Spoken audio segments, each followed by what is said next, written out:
كلنا شفنا الفيديو للأستاذ عمرو أديب وهجومه فيه اللاذع على بيراميدز وعلى الزمالك، وكان قاسي جدا في الفيديو دوت.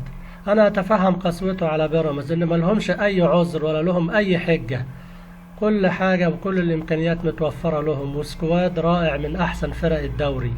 أستاذ عمرو أديب زملكاوي متحمس ودمه بيتحرق زينا، كلنا كزملكاوية دمنا بيتحرق في مباريات الزمالك، وأنا بعذره، لكن القسوة كانت شديدة جدا على الزمالك. الزمالك له 1000 عذر، أيوة لازم نلتمس للزمالك عذر واثنين ومية وألف عذر. أقول لحضرتك يا أستاذ عمرو، لو أنت في قناة والقناة بتاعتك بتنافس وحققت نجاح، معاك مدير القناة ناجح، معاك معدين ناجحين، معاك مخرج ناجح، معاك مهندسين صوت ناجحين، ويجي قناة منافسة معاها فلوس أكتر من قناتك وتاخدهم منك، هتعمل إيه أنت؟ حضرتك فاكر كويس الزمالك كان ماشي إزاي مع جوميز، وقابل الأهلي 4 مرات ما تهزمش فيهم إلا ماتش السوبر بضربات الجزاء، كسب الأهلي مرتين وتعادل ماتش وتهزم ماتش بضربات الجزاء. وكلنا فاكرين شيكابالا لو كان حط ضربة الجزاء كان الزمالك فاز بالسوبر المصري كمان بعد السوبر الأفريقي.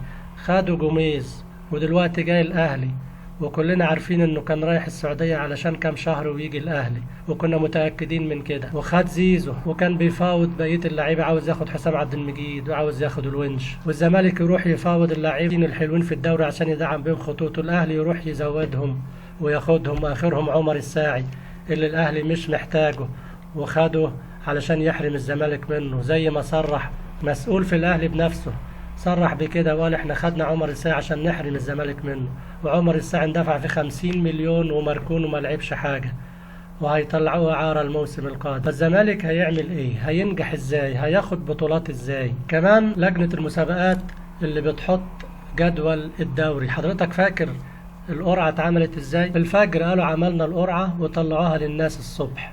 هل حضر مندوبين من أندية القرعة؟ هل شافوا القرعة اتعملت ازاي؟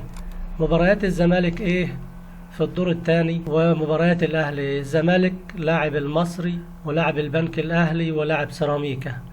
الاهلي لاعب مين؟ لاعب بيراميدز، وكلنا شايفين الماتش خلص ازاي، وكان بيراميدز له الحق انه يفوز وياخد 3 نقاط، وشفنا الحكم عمل ايه وضيع عليهم نقطتين.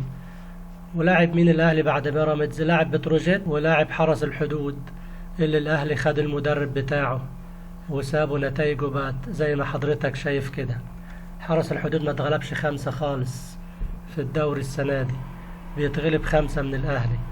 فالأهلي مش بيعرفوا يكسبوا ولا هم بيعرفوا ازاي ياخدوا بطولات، لا الأهلي بيكسب وبياخد بطولات بطرق حضرتك عارفها كويس والناس كلها عارفاها وشايفاها. الزمالك اللي بيجيله ضربات جزاء صحيحة 80%، مش هقول لك 100%، ما بتتحسبش، واللي يجي عليه ضربة جزاء مشكوك في صحتها بنسبة 20% الحكم يجري ويحسبها.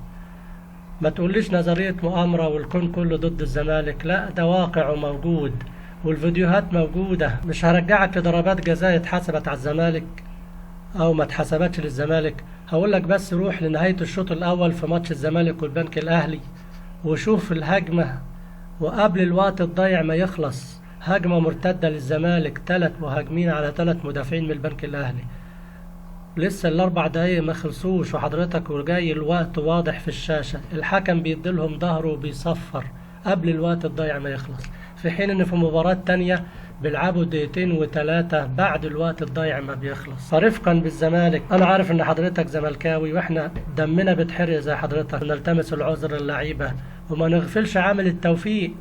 هو البنك الاهلي وسيراميكا تعادلوا مع الزمالك امتى؟ بلس 90 في الوقت الضايع وبتوفيق كبير جدا، نسبة توفيق كبيرة جدا. لو ما كانوش الجونين دول جم كان الزمالك خد 4 نقط، كانوا زمانه زي الأهلي، ولكن توفيق. فبالتوفيق لنا كلنا، والسلام عليكم.